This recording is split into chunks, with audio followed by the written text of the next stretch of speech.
Welcome to the Sanctuary Podcast. Angel Deer is a medicine man and offers his work on sacred land through shamanic healing, energy healing, sound healing, breath work, plant medicine, and workshops and events. The Sanctuary is a community for all those who seek healing, transformation, ancient wisdom, and a place to come together to create a new way of living and relating. This is the Sanctuary Podcast, and this is Angel Deer. So for today, I'd like to talk about success. Probably one of the more, I don't even want to say overused, but often used terms in modern culture, especially corporate culture. Yes. What do you think is the meaning of success? Well, I'm going to tell you what it's not to start with. Okay. I think when we talk about success, we have a very mono-dimensional vision of it. Very often in our world, it's linked to money. And if it's linked to something else, maybe the corporate career, but it's very linked to one metric. How much do you have in your bank account? And in life, if you have that, even if you never work, somehow you're the rich kids from a big family, you are one of those guys, Mm-hmm. So it's, I'm simplifying it. It's not that true. If people that maybe are not that nice or not regarded that way and might have a lot of money, but it has a lot to do with only one dimension. So to me, that's what it's not. Success is a multidimensional word that to me need to encompass how you are as a human being in your life. Have you succeeded in every aspect of your life? Are you a compassionate person? Are you serving others and humanity? I think those are much more interesting to me. So then, I can look at Mother Teresa and say, I think she was quite successful. Do you think she thought she was successful? She probably not. She probably not. But when I look at her, I was like, okay, you know what? She was on a life purpose. She did her mission. She was born in a very different place and an environment than what she, ended up doing. Mm-hmm. She did it on a very big scale, but she didn't end up rich. At least not on the bank account. She ended up rich in her heart, and in many other ways. So why it doesn't really matter is because I think if we keep it on one dimension like it is very often, then we might end up in the wrong place as a leader, as a CEO, as a person that's kind of chasing that version of success that we think is the right one, because we might have that money in the bank account, but be miserable. We might have anxiety and kind of hardly sleep at night, but everybody say we're successful. Yes. We might be a terrible husband or wife and be successful. We might be a horrible boss, but be successful. And that's a problem, because then we're making idols and we're looking at people that we want to become like that are not role model. They are on one aspect, but not all of them. Or at least, they're highly dysfunctional sometimes. And that's a problem to me. That's what bothers me with the definition of it when we keep it monodimensional. Nothing wrong with money, but it should not be the only metrics to look at success. But it's interesting now to hear you, because you're speaking now with a rear view mirror perspective. Earlier on in your career, before you found more of your spiritual path and the work that you're doing now, you were on a very corporate fast track and found a lot of a certain kind of, quote unquote success, correct? At that time. Mm-hmm. Yes. When I'm guessing you didn't have the same definition. Was there a time when you had the same definition of success that you're now suggesting we don't have? Well, it was very different, but I think mine was very driven by fear of failing and to be a certain way, to be seen by, my family, my friends, and people around me. And I've been said to be successful many times in my corporate career or my career as an entrepreneur. but it did not always correlate with a certain level of happiness. You know, I could have been very successful at the time, but maybe when I come home, I was not happy at all. Or I have anxiety, anger, or, you know, doing self-medication with alcohol or others. So I think then if we look at it, am I really successful? I think if we take a little bit of distance, no, I was not. The problem is it's somehow acceptable to be successful in one dimension and to be called a successful person. Yes. It's okay. And I think we need to reassess the definition to say, okay, what is true success in life? What did this encompass? What does it require? And maybe the metrics then are multiple. And there is one which obviously if you don't have any money and you're living under a bridge, maybe you say, okay, this is not success in life. Being able to take care of yourself is probably the bare minimum, but there is way more things than that. And, when I started to talk about, my new definition of success or how I was seeing success and how I like to link that to happiness, to life purpose, to service, then I realized that a lot of people that I used to know at the time that were successful like me were not that successful with my new definition. Mm-hmm. Yes. And then that's why I ended up where I was, because I followed that compass that was broken. I used the compass everybody was using, and I ended up in a place where we're not in a place of true success, at least not the new definition of success. So what I'm hearing is, number one, there's always success it's a subjective thing on some level. There's the macro version, which is that maybe it's not about the societal constructs that we're handed, and it's not about the shoulds and the checklist that most of us grow up with on some level, but that also it's about us looking inward and finding out what makes us happy, which is such a cliche term these days, but truly might be what determines our definition of success. Yes. And you know, I'm as you talking about that, I'm thinking of a friend of mine who is a guy and he's a stay-at-home dad, and in New York, and it's very often for many people, he would say he's not a successful guy. You know, he's just someone staying at home, taking care of his kids. That's all what he does. And I know for him, it's been a struggle for many years to deal just with the image of what people think. Because that's not what defines a man and a And breadwinner. people are very hard It's what time. defines women somehow, but it's not what defines men. Exactly. And he goes to a conference or somewhere and people exchange business card and he doesn't have the business card as stay-at-home dad. Maybe he should have that He business should. card. Or You as know? an old friend of mine used to say, his name and human being. Yes, I like that. But he's an amazing human being. He's an amazing man with his friend. He's an amazing man with his kids. He's an amazing man with his wife. He's done other things in his life, and I'm sure at some point he's going to do the career things or at least create something there. He's very involved in associations around him. I think he's someone quite successful in his life. He's happy. He's smiling all the time. He's very balanced. And that's the arrangement he has with his wife, and everybody's happy that way. Does he consider himself successful right now? Yes, I think, you know, at least he likes what I talk about. So He does right now. Yes, he's going to recognize himself when he hear that, but he agree with that. And he knows that there is, you know, the things we're chasing are very different. And my idol, people that I'm looking at, and I mentioned Mother Teresa, but there's many other people that I consider very successful in life, are not always people that maybe had the big corporate career. It doesn't mean that if you have it, there's something wrong with it. I like to be clear with that, you know, but it has to come on another dimension. Show me how you live your life.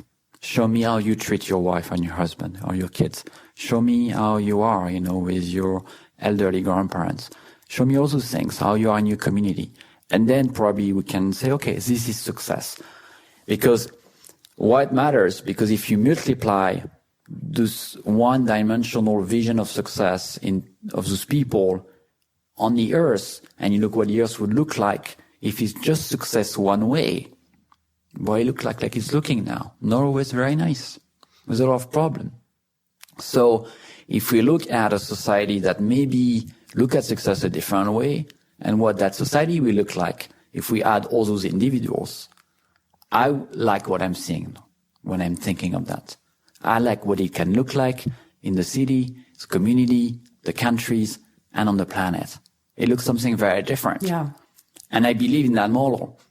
So I'm going to work all my life toward that now, and I'm going to talk about it because I think it really matters. You're listening to the Sanctuary Podcast with Angel Deer. While you're listening, browse the website at www.thesanctuaryheal.com.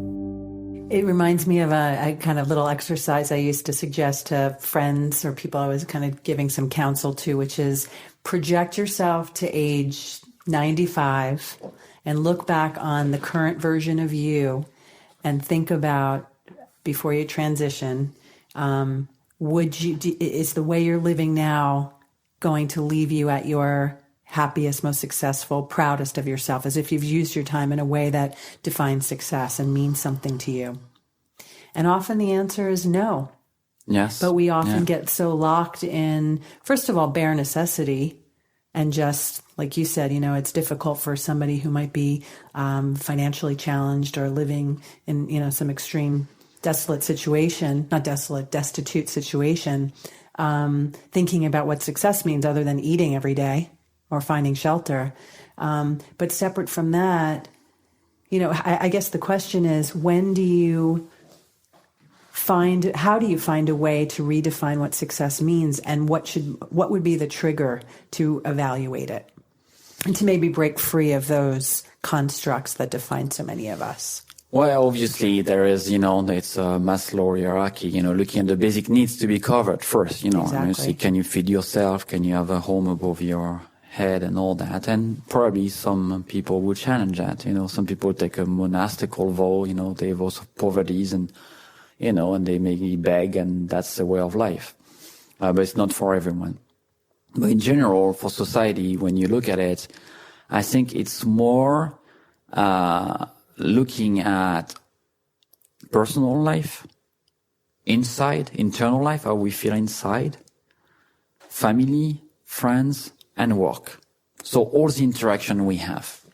And say, okay, what is a successful family life? For me, it might be different. For some people, it's not getting married and have kids, and it's fine, but it's different for other people. So looking at that and looking how we balance there. There is sign very often, and I talk about self-medication, earlier. There's a sign that maybe if you self-medicate a lot with different things, that maybe the happiness level is not there. So if you're not really fundamentally happy deep down, is that true success? I don't think it is. I agree. I don't think it is. And yes, you're right. Maybe we're in a situation where we're not there yet. We're at point A. And idealistically, when we look at all aspects of our lives, it's point B. There is a way to go from point A to point B. The problem today is that people are ashamed or taming everything to make everybody believe they're at point B, not taking care of their internal needs, not solving or resolving the other dimension of success, just chasing that one dimension at all costs. At all costs. And to me, that's not acceptable. At least it's not society in which I want to live, that model. So I think it's time to redefine it, especially in the business world, in the MBA and the teaching world, when we teach students, and some universities are starting to do that and bring that in. What is leadership, inner leadership? What is, success, and integrate all that. So you become a more holistic human being. Right. Not just the one person driven by one thing. Yeah. It's still amazing to me, as idealistic as this may sound, that because these conversations are happening a lot, Yes. the ones that we're having. And it's amazing to me that we are still such a result-driven culture. And we know, because it really is about the process, and it is about, I think, as you were just referring to, maybe it's just as simple as making sure you're in touch with yourself and observing how you feel and noticing if there's, as I call it, a little man knocking on your inside saying, I'm not feeling successful even though I have these awards and this amount of money in the bank account and this handsome spouse and these beautiful children. I'm not feeling that way. And it's important to really just simply observe as the first step, right? Yes, and know that, I mean, that's something we talked in another podcast, but know that there is fear a lot. Yes. And a lot of the reason, we're not changing and we're not there in society. And as society is just the sums of the individual, is the fear of changing. And fear shows up all the time. In many ways, for me, my definition of success may be challenged all the time by old people I live with or that I knew in my work that's saying, well, maybe it was better when you were the CEO of that company. Maybe it was better with a life. If I'm not convinced deep in my heart that I'm not in the right place, I'm going to go back to my old default way of thinking. So it has to be something that's very anchored because you're challenged. You're challenged by sometimes very close friends that's judging you or commenting on how you're living or laughing at it. You're challenged by colleagues that thinks, you've gone on a different way, on a wrong way, or a bizarre way. If you're not 100% sure in your heart, that's what really matters to you, and be aligned with that and have clarity about it, you're going to go back by fear, just to belong. So it's a process, and it takes definitely a lot of time to be anchored in that knowing that it is right, this is more universal, and this is not just one way of looking at success as society is defining it right now, but we might hold the truth there, or a better truth, even if we're a minority, to leave it that way for now. I was going to say, it's also very lonely, potentially. It is alienating, at least. For sure, there's something alienating to it. Yeah, that puts you probably on the side. And that's why I think you can only do it and stay there if you're very convinced about it and have this beautiful sense of knowing. And also if you're very happy where you are, I'm way, way more happy than I used to be. So to me, if there's only one metrics, which is to look at myself today compared to yesterday and feeling better, then that's the right metrics. So my final question to you, would you consider yourself successful? I think you can only judge on that at the end of your life, probably when you look back, and look at all aspects of your life, and say, you know what, I think, I was quite successful at becoming who I was supposed to be. It's more about that at the end of the day. It's not really all those achievements and things we want to do and all that. I think it's more, I really was supposed to be that person to learn all that. And I did it. I embraced it. It was rough. It was painful. It was exciting. There was pain. There was joy. But I lived exactly, as I was supposed to be. And I think that's a beautiful thing probably to say on your deathbed one day, to look back and say, you know what? I did it. I lived it. It doesn't mean it's perfect. Life is completely imperfect. What is, yeah. But it's perfectly imperfect. When we look back, you know what? I really did give my best shot, and I really have no regrets when I look back. That's probably a great way to look at it. You achieve yourself. Yes. In fact, you're going back to what you were probably born to become. It's a process of remembering in many ways, like the process of healing and letting go and all that. Success maybe is just becoming that one person we're always supposed to be. There's nothing to add, nothing to learn. It's going back to that baby that we were born. You've been listening to the Sanctuary Podcast. Thank you so much for listening. Remember, we're a source of talks about spirituality, personal transformation, energy healing, shamanism, and earth-based practices. For more, visit thesanctuaryheal.com. On the website, you can find out about our events, our retreats, healing offering, our spiritual blog, and you can also register for the newsletter. Again, visit thesanctuaryheal.com. Till next time, this is the Sanctuary Podcast, and Angel Deer signing off.